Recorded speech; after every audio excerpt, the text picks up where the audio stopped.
Bro Metalworks. Hello friends, I'm Colonel Failure. This is Get Back to Work, a series where I get back to work playing a work simulator while asking questions that have been submitted by people who fancied submitting a question. I'm going to take on a job, and I've got a question from Aaron, and it's a question that I think I've answered before, but I'll answer again, because that's the way I roll.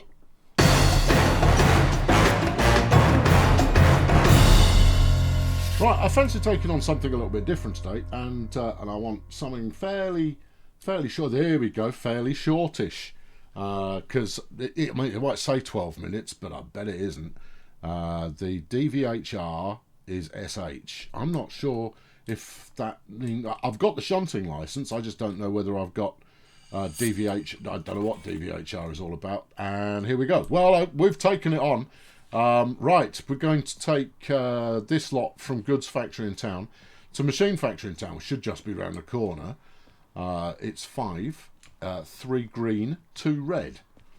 I doubt that that's got any bearing on colour. Where are we going? C3 in. Okie dokie. Right, put that away. C3 in. Yeah, you could have looked at the car names as well. Yeah, whatever. And you are? C3. It's right here. Look, hey, and there's 5 of them. Okay, all right, good. Of course, I'm going to get completely lost along the way. Right, what's your number? CFF356. That's me. That's my candidate to the right there. 3 green. Oh, look at that! It does actually match the colours. And then a pair of these bad boys. Just doing the spot check, you see, to make sure that. Make sure there's not too much attached there, because I'm doing a drop-off in multiple different locations. Right, let's get the old train on the go. Right, are you... No, we can deconnect you. Right, deconnect? I think people say disconnect, by and large. Well, they can say whatever they like, but I'm saying deconnect. All right, well, whatever. Right, yeah, unhook. Thank you. Now leave me alone. I did turn the brake hose off, didn't I? I did turn the brake hose off. Certain I turned the brake hose off. Yeah, but you see, you didn't specifically note that to yourself. No idea which one's on, which one's off. Oh, you definitely did this side. That's off. Okay, yeah, you did do it. Good. Right, Aaron. He asks the following question. Just nearly, but not quite ad nauseum. You have indicated that you're not on the Magic Space Helmet, Science Helmet. Magical Science Helmet. Yeah, VR Wagon. Discuss why it's bad and what improvements you'd make to want to use it. Great topic. This is going to be a doddle. It's actually one of my favourite topics. Now, for those of you who aren't aware of the term, a Magic Science Helmet is VR, right? And I'm not a VR believer, for good reason, actually. Right, brakes are off. Power is on. Let's trundle. Yeah, you sure brakes are off? Yeah. Brake forward is push handle forward. Okay, no, as long as you're certain about that, that's all good. Right, VR. It's a novelty, and also it is immersion building. It is all the things that people say about it in a positive sense, but it has problems, and the problem first and foremost is you've got to wear a clunky flipping piece of plastic on your head, right? So the helmet aspect of Magic Science Helmet is the big problem. Perhaps some brakes now? Okay, there you go. Is that the train? Which one's the train brake? I think that's the train brake, and this is the independent. Oh well, whatever. Yeah. So wear a big chunky piece of plastic on your head. I mean, firstly, you're going to look like a dingus, but it's hardly the biggest problem that faces it. Right, yeah, you see, you're already lost. You're going left, and I think you're going to go left, right. Okay, bring up the Wonga Donga. The Wonga Donga, yes. Switch it. All right, put that away. Get the train back. Zip. Oh, look at that, seamlessly inside. That just builds to my argument of why a Magic Science Helmet is rubbish. Yes, it does make things more immersive, but you lose resolution in the process because we're not quite at the processing power necessary to make it as good as playing on a little screen. The main issue I have with it is what's the problem it's solving? Right? And you might go, what do you mean? What's the problem it's solving? I kind of go, well, all of the best pieces of technology that we now come to rely on, they have solved a problem. If we were to take an item such as this, no, we don't need that. Such as this, yeah, right? Your old smartphone there, and you kind of go, yeah, they're ubiquitous. They've solved like bucket loads, yeah. Or its predecessor, MP3 player, then iPod.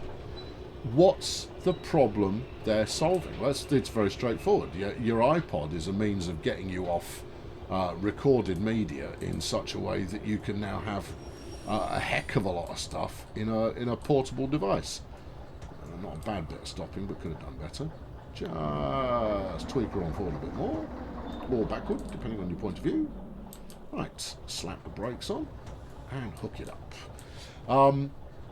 So the iPhone is particularly good as an example for this because the iPhone came about, and I'm speculating, but I'm right. The iPhone came about because the boy Jobs went to his engineers and goes, listen, I want a phone with a ruddy great screen on it. And you're going to go, yeah, okay, ruddy great screen on it. Yep. And I want a full-size keyboard. I'm fed up of having to type messages in just using numbers. That doesn't work for me. It doesn't play. I want to be able to do the whole thing with a keyboard. First prototype comes back and it's a house brick. Because what they've done is they've taken the phone and they put a slidey out keyboard underneath. And he goes, no, that's too fat. It needs to be an Apple product. It needs to be slim and elegant and magnificent and overpriced. Why are we going backwards? Because I hadn't put it in gear. Okay, there you go. Right, toddle on. Okay, we should probably look out where we're going at this point. Yeah, this is a good stage to figure out where it is you're going.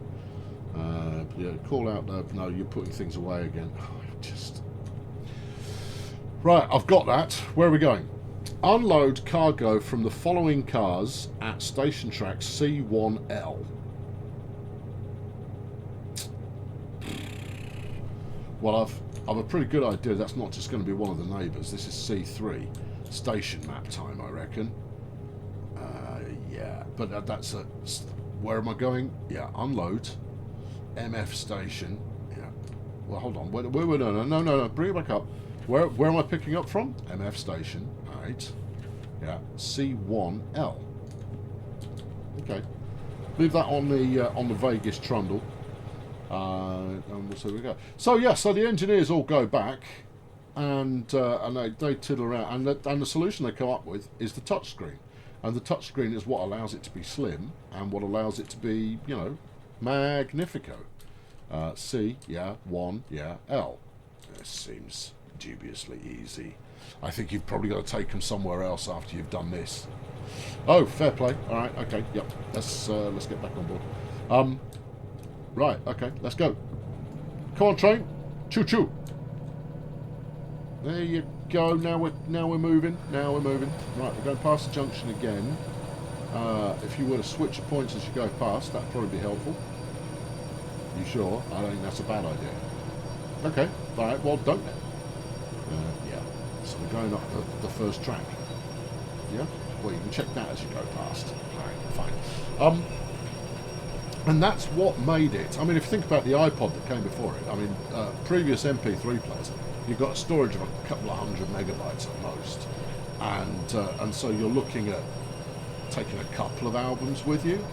iPod comes along and goes, yeah, bring 500 albums with you. Bring so much music that you're never going to need to change it out. And that made life for the consumer a lot easier. And that's, therein lies its success, is that it solved a problem. And the iPhone solved a problem. what problem does VR solve? Well, it doesn't, because it doesn't make it more immersive. As much as it does, it also doesn't. I know it's a contradiction, but at the same time, I'll show my working. And the working is, I'm having to do. I'm playing a. This is a VR game that I'm playing in traditional flat 3D, right? Yeah, people get upset when I say I'm playing it in 2D, and you're going to go, well, yeah, all right, that's wrong. So I'm playing it in flat 3D rather than VR 3D, and I don't doubt that the experience of playing it in full VR is much better, is much improved. But I'm walking through a door, right? Yeah, why am I walking through a door? That's an immersion break. Why have I got teleport rather than moving around? Well, it's because the biggest problem that VR has is moving around. Because instead of, push to go forwards and sideways and backwards, that's too many buttons for your fingers when you can't see exactly what's going on. Have you got your brakes on? Probably have. No. Come on, concentrate. Let's go. Yeah, we're not going to get the time bonus for this one, I don't think. And so you've got to make compromises, and you kind of go, well, that's a step backwards. You're taking what was working perfectly well, which is flat 3D games, and you're making them worse.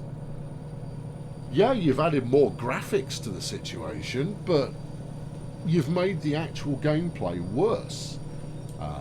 Add to that, you're putting this giant piece of plastic on your head, and if you, like I, sport a pair of these, then you've got one of two problems, probably both.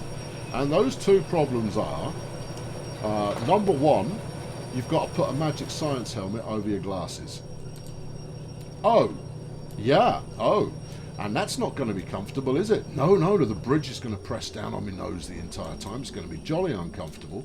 Not to mention the fact it's probably going to do some damage to the the various joints of a pair of glasses. Now, if you've never worn them, the joints in glasses, they go because they're held by little tiny screws in the corners there, and they will wear out quite quickly. There's often a spring attached as well to keep them in place, and that will go. Pro tip: always store your glasses like this, so open if you can.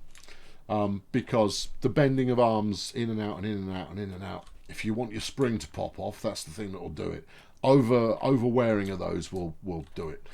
Plus, because you're pressing it down on your nose, on the bridge of your nose, you'll probably change the shape of it a little bit, and it's just uncomfortable. And that's when you've got a plastic science helmet on your head, where you're also getting all sweaty because you've got a plastic science helmet on your head. Can you wear the right headphones with it? Yeah, you probably can, but if you've got some strap over the top of your head, headphones going on, it will probably interfere with the... So if you've splashed out on a grand's worth of headphones, you can't wear those at the same time as... It's nothing but compromises. You have to compromise in terms of graphical fidelity, gameplay, comfort, and the ability to use your incredibly expensive headphones that you lashed out on in order to get 7.1 surround sound and all of that kind of stuff. Plus, if you are a spectacles wearer and you decide not to wear them, chances are it's going to be a little bit out of focus for you.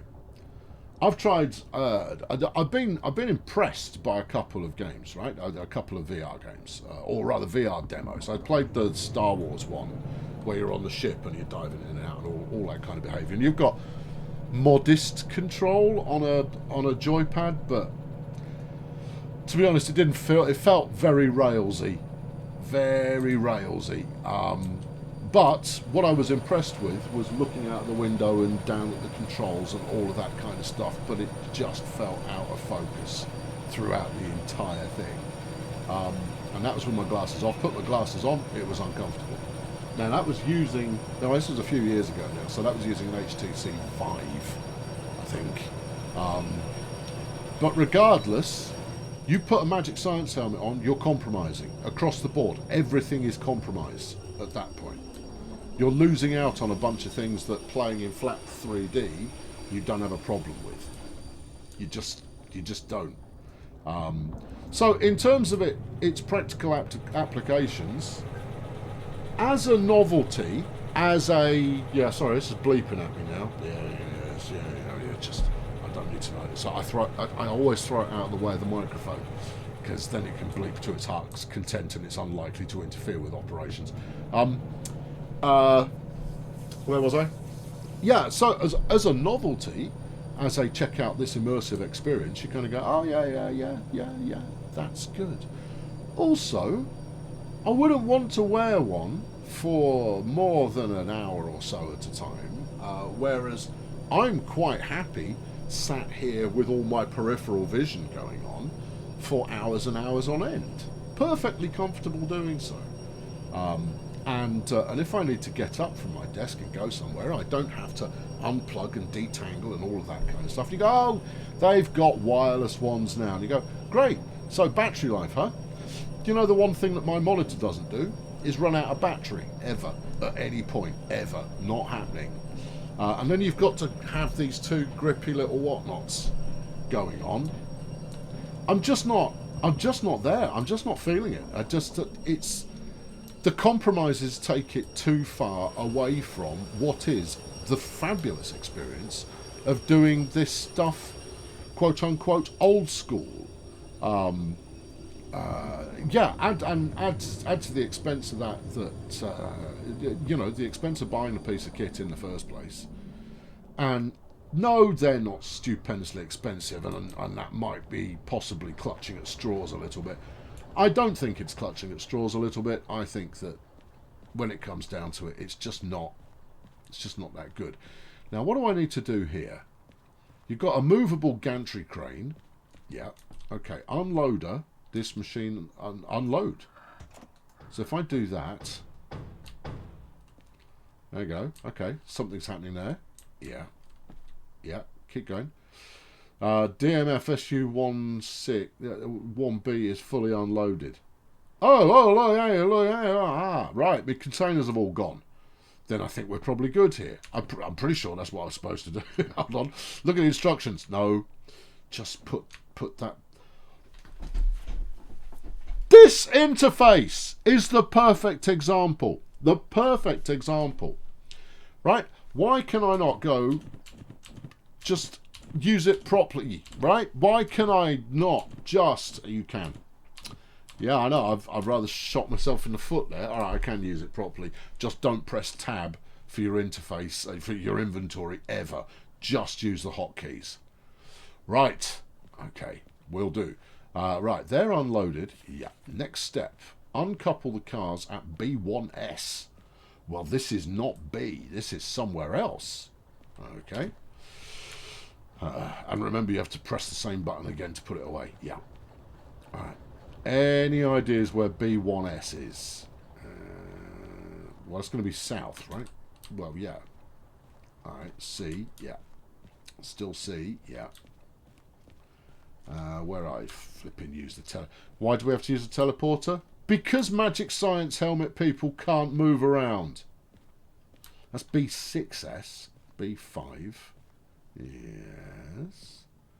B2. Yeah. B1S. What am I looking for? B1S. So I've just got to stick them here? Oh, flipping heck. This really is an easy job. Okay. Yeah. No, very, very little drama. Super. I'll do it. Yeah. Let's go. Yeah. Get in. Right. Forwards, please.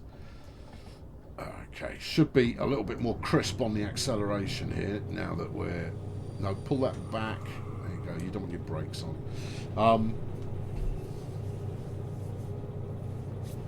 Compromises.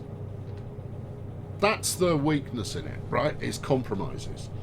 And that's the problem I have with it. So, okay, so I've talked about what's wrong with VR. Yes, the experience can be quite good, but at the same time, you lose out on a lot of what already exists. Now, where I would go to improve VR is I wouldn't do VR. I would go for AR. If you're not familiar with the term, AR, augmented reality, whereby you still see all of your surroundings, but you have stuff superimposed over the top of it. Yeah, I know, I haven't exactly memorised where I was going. I think you need to go up this track.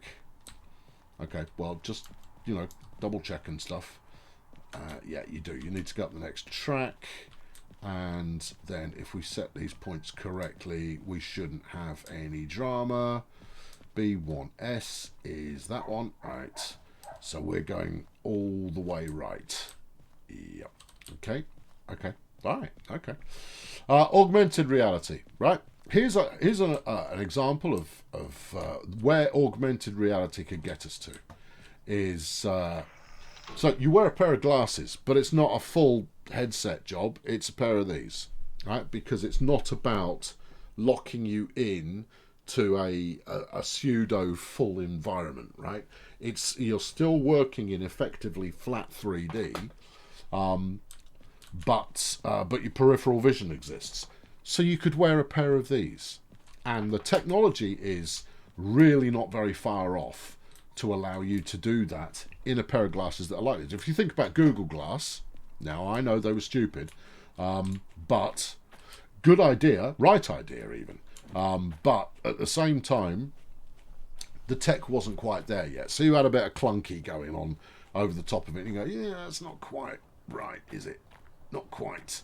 And you go, no, not quite right, but it's, you know, it's going broadly in the right direction. But also, I wouldn't necessarily have it with an active camera out the front, although you can guarantee when they're finally introduced, it will have an active camera out the front. That's a thing that's absolutely going to happen. Right, I need to ping. Interesting. Yeah, no, that's for going over that way. Oh yeah. Okay, right. You've got your brakes all set correctly. Yeah. Then just give it a little bit more, and then we'll be away. Yeah, so here's one application of augmented reality. Basically, it can place things into your field of vision in a way that looks natural or unnatural, if that's the way you want to have it. One practical application thereof would be you place a micro dot. You know, think of it as being a QR code, but very, very, very tiny. You put a micro dot sticker on your. That breaks off. Handle back is brakes off. Handle forward is brakes on. You've been running with half your brakes on all the time, you nerk. You put a micro dot on the wall, right? Which wall can you see from here? Let's say that right about here, right? You stick a micro dot on the wall, and the pair of spectacles that you're wearing knows that micro dot is effectively a 64-inch television screen. And you go, okay, and you kind of go, yeah, there's no television there, but it's a 64-inch television screen. And your glasses know that when it sees that micro dot, to bring them in, because it will be spotting, you know, it'll be tracking using LiDAR and similar to track the various planes around you. It will know the aspect of the wall. It will know the micro dot is there, and it will bring it in perfectly in your peripheral vision as the glasses start to go across. And it will effectively be just a monitor, right? Just a TV screen. You kind of go, yeah. You kind of go, yeah, but think about what that just did for your house. What that just did for your house is you don't need monitors anymore. You don't need any of that hardware. It puts all of that hardware business. You know how I said that great technology solves problems? This solves the problem of needing screens ever again, because they're in your spectacles. You kind of go, okay, yeah, I'll grant you that. Now think about web browsing. Now that mobile phone that I threw on the floor not so long ago, that smartphone, that's got enough processing power in to do a lot. Let's fast forward 10 years, and the power you've got in your desktop PC now will be in your mobile phone. Not including all the graphical capabilities. The battery life will also be much greater. You won't be looking at 5-6 hours of heavy use before your juices run out. No, you'll be looking at 2 or 3 weeks before your juices run out. You kind of go, really though? And you kind of go, think about how old the smartphone is in terms of when was that technology introduced. Now there's you know about graphene already. I don't need to go into too much depth regarding graphene, but they've done some testing in terms of using graphene batteries. So using, I mean, graphene is an additive, right? It's not a compound in and of itself. It's something you add to other things to add great strength. And they've built graphene-based batteries that were you to stick one in your current iPhone and use it constantly every day in that way that people do, you would end up with 1 month's worth of power from a single charge. I know this for fact because I've heard about a demo. What's holding up graphene being put into various different other applications? It's the same. You infuse graphene into a car tire, right? Into the rubber of the car tire, because it's an additive. Makes that car tire incredibly strong, and instead of the kind of 6, 7, 10,000 miles you get out of a set of tires now, you get 100,000 miles. Graphene is a miraculously marvellous piece of kit. And the reason that it's not becoming widespread yet are the environmental concerns. And they're valid environmental concerns. And the reason they're valid is really quite straightforward. Is if you've got them infused into the rubber in your tyres, and over the course of 100,000 miles, it breaks off, it wears down, it rubs off into the environment, and yet this stuff is very, very... You're going to want to slow down here, son, because I think there's something already parked in our siding. Well, there is something already parked in our siding. Right, what am I dumping here? Is it the lot or just some of it? Uncouple the following cars. All of them. Okay, step 3. And then step 4 is job done. Okay. Well, I'm going to need to back up a little further, I think. How many car lengths have I got left available? Yeah, it breaks off and goes into the environment, and this stuff doesn't break down. And therefore, it's going to get into the food chain, and what's that going to do? So they need to solve that before they can use a lot of these applications. Obviously, because, I mean, if you think about Teflon and what that has done to public health since it was introduced. There's a very good movie. I think it's called Black Water. I might be thinking of a different movie. You need to be back. There you go. Right. Yeah. Your assumption, you see, is that both handles in the middle mean one thing, and it's not. You can stop doing that now. You're about to back into the next thing. Oh, that's fine. That's okay. Brakes on. Yeah. Power off. Yes. A film called Black Water, and it's about Teflon. Now, Teflon was originally used to coat Sherman tanks to stop them taking on water and thereby rusting. And it was great. And then they came up with the idea of this stuff is so great at non-stick, we should put it in cooking implements. And they go, oh yeah, great. And there's a magnificent range of cooking implements available. But of course it breaks off a little bit at a time, but it breaks off. And it gets into your digestive system and gives you cancer. Congratulations. Great system right there. Just bung it in. Incure. Job done. Woohoo! Yeah, so that's the wallet. Hang on. Where is my wallet? No. Yeah, there. Thank you, please. 9.5 grand. Not enough to do anything with, so I need to take another job. But you take graphene batteries, right, which have got loads and loads of power. You put the battery in the arm of here along with a Bluetooth receiver or similar. You have the lenses able to differentiate between looking at something that is interactive and something that isn't. You use your telephone as a base station, which still lives in your pocket, but it's doing all the heavy lifting, while these are just display. You come up with some kind of gesture-based control, like a wristwatch thing that understands finger movements or something along those lines. That would probably do the trick. That gives you a full range of movement. You can use eye tracking as well. It will mean that we'll all need to do a lot more eye exercises in order to use, eye controls for things, but minor details. And before you know it, you've replaced computers. Because if you've got all of that horsepower, this is something I was talking about the other day, actually, is that when it comes to computer advancement and graphics and so on, we're almost there. I think we're almost done on the graphics arms race, because we've almost got enough horsepower from graphics rendering in real time now. This is not the best example, but it's a good example. Something like this 10 years ago, you'd go, this is miraculous. Now you kind of go, oh, it's pretty good. Is it the best? No, it's not the best. But given the size of the development team, this is not a criticism. In no way is this a criticism.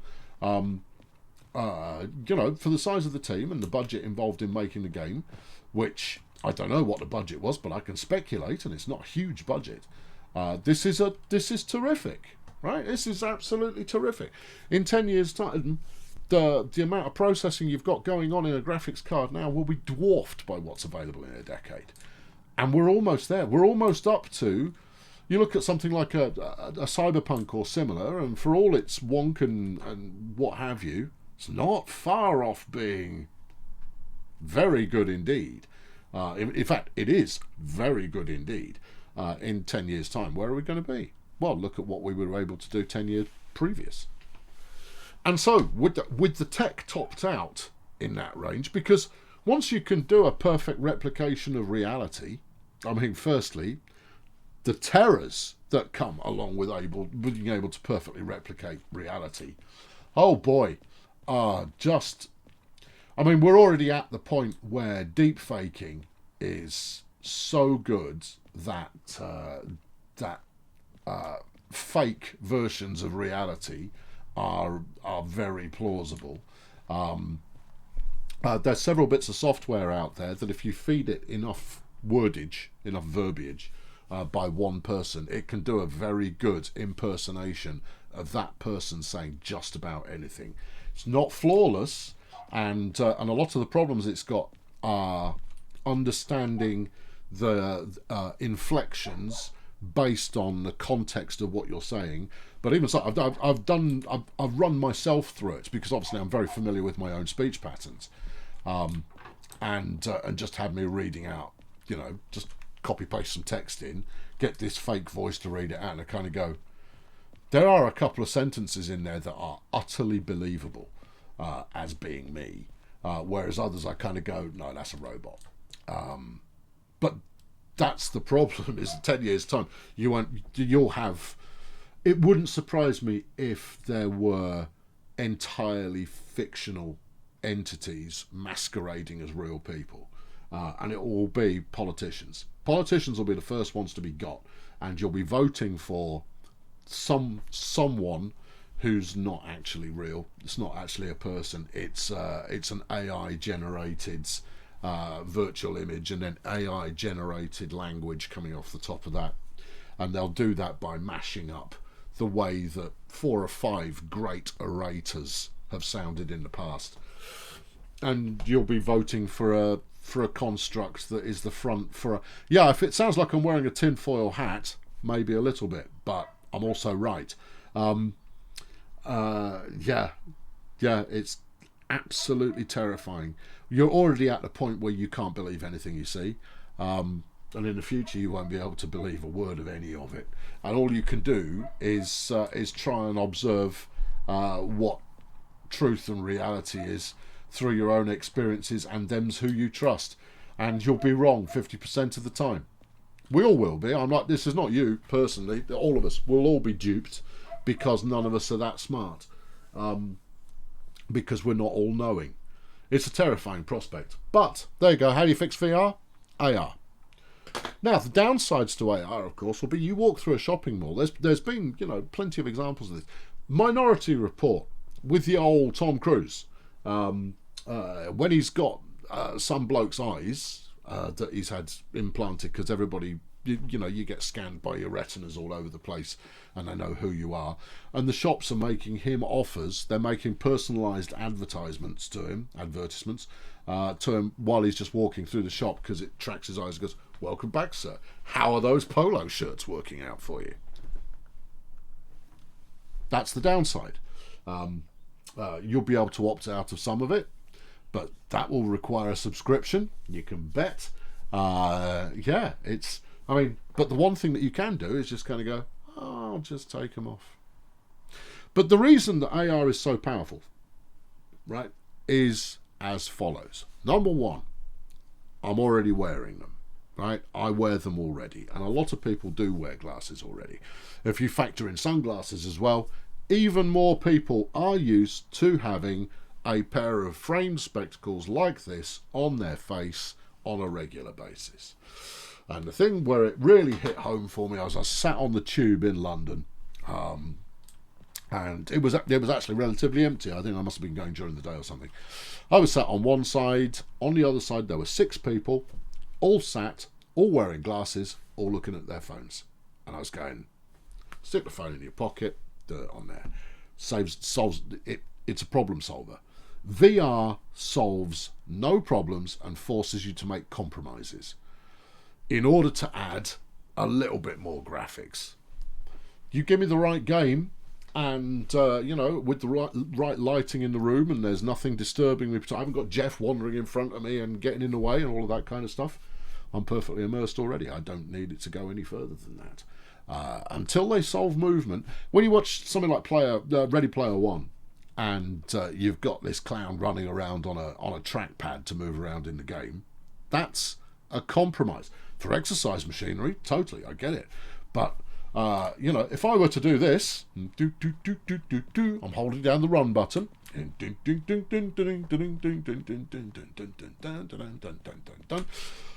You'll notice that on the keyboard I'm not out of breath.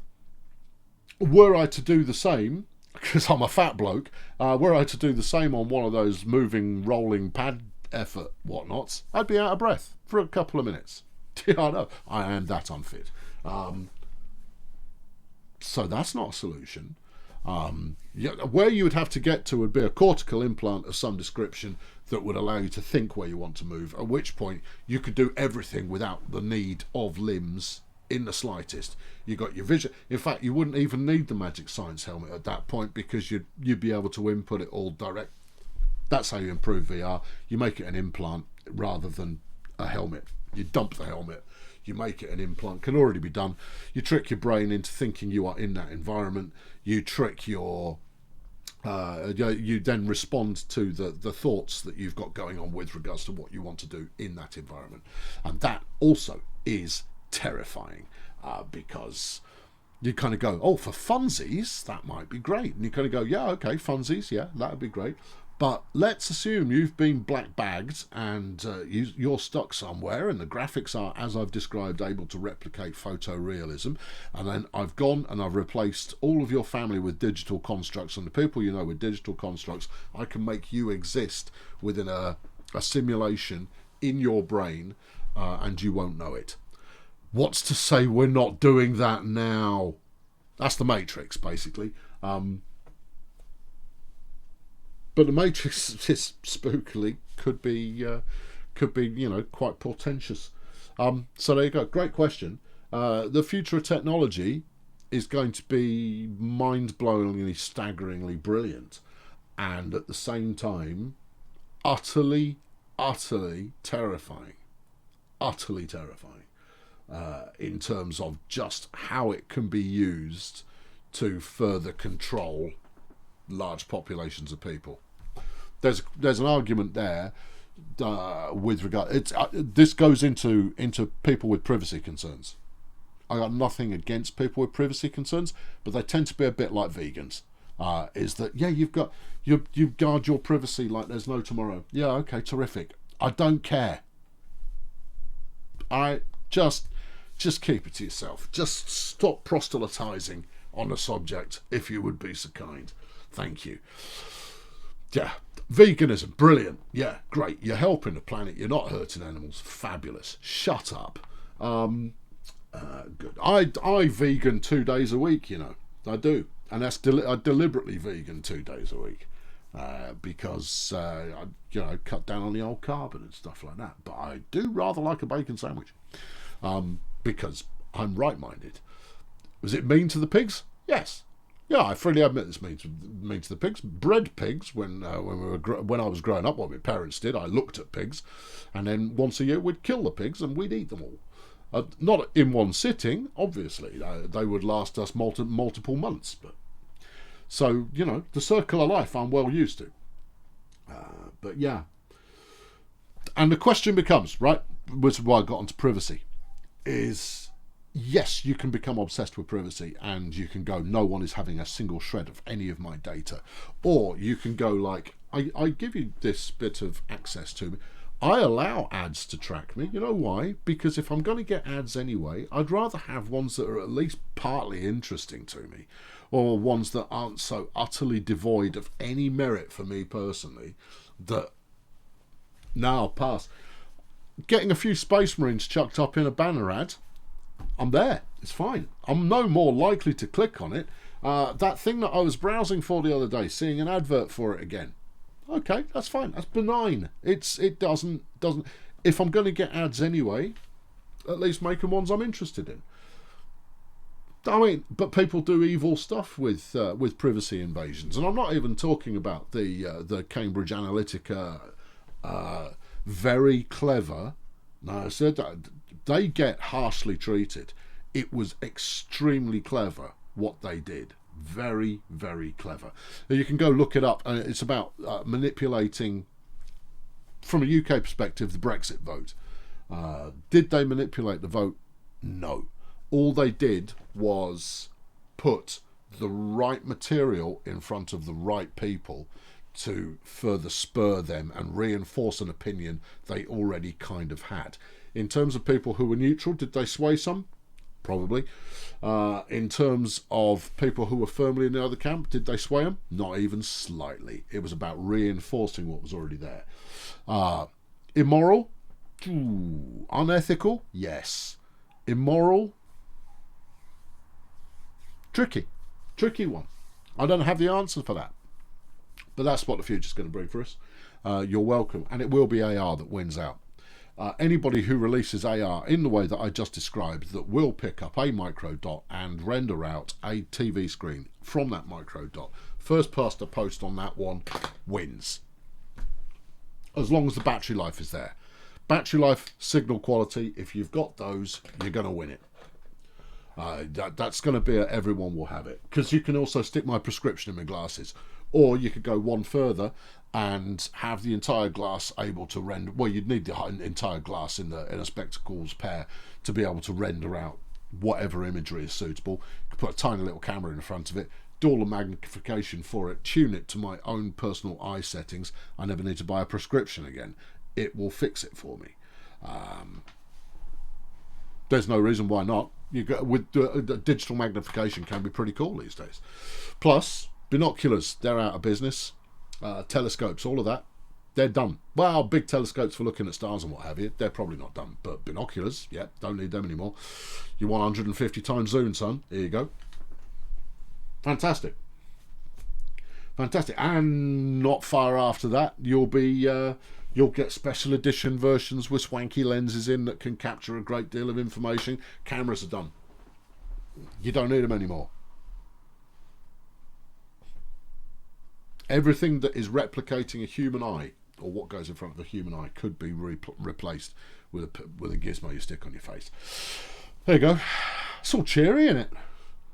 At the same time, it's why I love dystopian stuff. I love dystopian science fiction. I love it. I love it to bits. Because it is, or what people call speculative fiction. Oh, shut up. It's dystopian sci-fi. I think it's absolutely fantastic, because especially when it's plausible, and a lot of this is so plausible. I've been Colonel Failure. Thank you very much for your submission, Aaron. I don't doubt that I have ticked the box for you with regard to this video. I've been standing around in the game. I'm still in the game, you know. See how I run around freely and moving in multiple directions without having to move my head. Yeah, how I can maintain a conversation and look at the camera and keep moving around anyway. Look at me jump. I jump now. Oh, yeah. Yeah. Watch this. I'm going to get on board the train. Right? Try this in your science helmet. Yeah. There. Thanks very much for watching. Catch you next time. Cheerio.